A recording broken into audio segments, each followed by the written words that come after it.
Good morning students. We are doing the applications of Gauss law.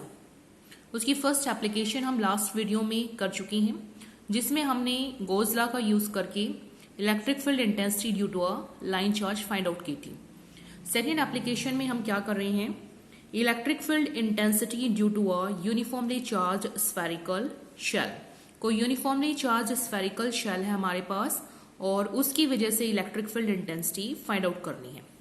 तो यहां पर हम क्या लेंगे, सबसे पहले एक स्फेरिकल शेल लेंगे जो कि हमने सॉलिड लाइन से दिखाया हुआ है, जिसका सेंटर O है और रेडियस R है।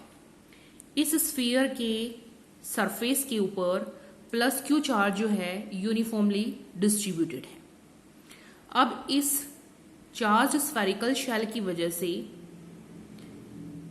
इस P पॉइंट पर फील्ड इंटेंसिटी हमने फाइंड आउट करनी है। P पॉइंट जो है वो स्फेरिकल शेल के बाहर भी लाई कर सकता है और P पॉइंट स्फेरिकल शेल के अंदर भी लाई कर सकता है। तो यहां पर हम टू केसेस डिस्कस कर रहे हैं। पहला केस क्या ले रहे हैं हम कि व्हेन द P पॉइंट जो है lies outside the spherical shell. ये हमारा चार्ज स्फेरिकल शेल है और P पॉइंट इसके बाहर लाई कर रहा है। तो इस स्फेरिकल शेल की वजह से P पॉइंट पर फील्ड इंटेंसिटी कितनी होगी, ये हमें गॉस लॉ यूज करके फाइंड आउट करनी है। इस P पॉइंट का स्फेरिकल शेल के सेंटर से डिस्टेंस कितना है, स्मॉल r। तो हमें क्या करना है, O को सेंटर मान के और रेडियस R लेके एक स्फीयर ड्रॉ कर देना है S1। ये हमारा कहलाएगा गॉसियन सरफेस। गॉसियन सरफेस एक ऐसा सरफेस होता है जिसके हर पॉइंट पर फील्ड इंटेंसिटी क्या होती है, सेम होती है, क्योंकि इस स्फीयर का हर पॉइंट इस O से सेम डिस्टेंस पर रहेगा R पर, तो फील्ड इंटेंसिटी भी क्या रहेगी, हर पॉइंट पे सेम रहेगी। तो इसके अलावा हमने क्या दिखाया हुआ है, एक छोटा सा एरिया एलिमेंट लिया हुआ है जिसकी डायरेक्शन यूनिट वेक्टर n के अलोंग होगी। तो गॉस थ्योरम को यूज करेंगे। गॉस थ्योरम के अकॉर्डिंग हमारे पास क्या होता है, surface integral of E is equal to Q upon में एप्सिलॉन नॉट होता है। तो E डॉट ds को अगर हम एक्सपेंड करेंगे तो ये क्या हो जाएगा, आप देख सकते हैं फिगर में E और एरिया एलिमेंट सेम डायरेक्शन में है, तो दोनों के बीच में एंगल जो है 0 डिग्री है। तो E डॉट ds क्या हो जाएगा, E ds cos 0, and cos 0 क्या होता है, 1 होता है। तो यहां से हमारे पास E ds रहेगा। अब E क्या है, कांस्टेंट है, कांस्टेंट होने की वजह से इंटीग्रेशन से बाहर लिख लेंगे और ds का हम क्या ले लेंगे, क्लोज इंटीग्रल ले लेंगे। अब ds को जब हम इंटीग्रेट करेंगे तो ये छोटा सा एरिया एलिमेंट ds था, इसको इंटीग्रेट करेंगे तो ये जो S1 स्फीयर था इसका एरिया आ जाएगा।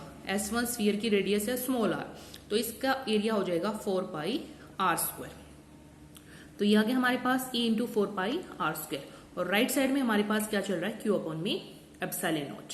तो 4 पाई r स्क्वायर को राइट साइड में ले जाएंगे तो E इज इक्वल टू आ गया Q अपॉन में 4 pi epsilon naught r square. अब ये कैसा है, ये देखने में ऐसा एक्सप्रेशन है कि किसी Q चार्ज की वजह से R डिस्टेंस पर फील्ड इंटेंसिटी जो होती है यही होती है।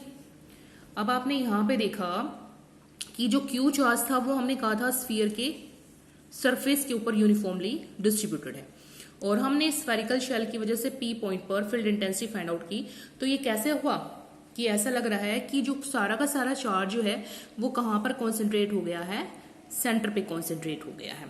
तो electric field intensity at any point outside the spherical shell is such as, कैसे है, if the entire charge were concentrated at the centre of shell. कि मानो ऐसा लग रहा है कि सारा का सारा चार्ज स्फीयर के सरफेस पे ना होकर उसके सेंटर पर आ गया है। अगर ये P पॉइंट जो है अब आउटसाइड ना होकर अगर सरफेस पे हो, आउटसाइड पर ना होकर सरफेस पे हो, तो जो ये R डिस्टेंस है ये कैपिटल R के इक्वल हो जाएगा। Small r is equal to क्या हो जाएगा, कैपिटल R हो जाएगा। तो at a point on the surface of shell small r is equal to capital R, इसमें सब्स्टिट्यूट कर देंगे तो ये E is equal to Q upon में 4 pi epsilon naught R square हो जाएगा। If the point P lies inside the spherical shell, अगर ये P पॉइंट जो है ये शेल के बाहर ना लाई करके शेल के अंदर लाई कर रहा हो, सपोज करो यहां लाई कर रहा हो, तो अब इस केस में हमारा गॉसियन सरफेस क्या हो जाएगा, S2। ये जो स्फीयर S2 है ये क्या होगा, गॉसियन सरफेस होगा। लेकिन अब आप यहाँ पर क्या देखेंगे कि जो चार्ज है वो तो ये जो शेल था इसके सरफेस पे था, इस स्फीयर के अंदर तो कोई भी चार्ज नहीं है, तो इस स्फीयर के अंदर चार्ज क्या है, 0 है। तो इस केस में हम क्या लिखेंगे, in this case surface encloses no charge, that is Q is equal to 0। और Q 0 होने की वजह से हमारे पास E इज इक्वल टू क्या था, Q अपॉन में 4 pi epsilon naught r square. Q 0 हो गया तो इलेक्ट्रिक फील्ड इंटेंसिटी भी क्या हो गई, 0 होगी। तो field inside a spherical shell is always 0। अब हम ग्राफ बनाते हैं, variation of E with distance r from the centre of the charge spherical shell.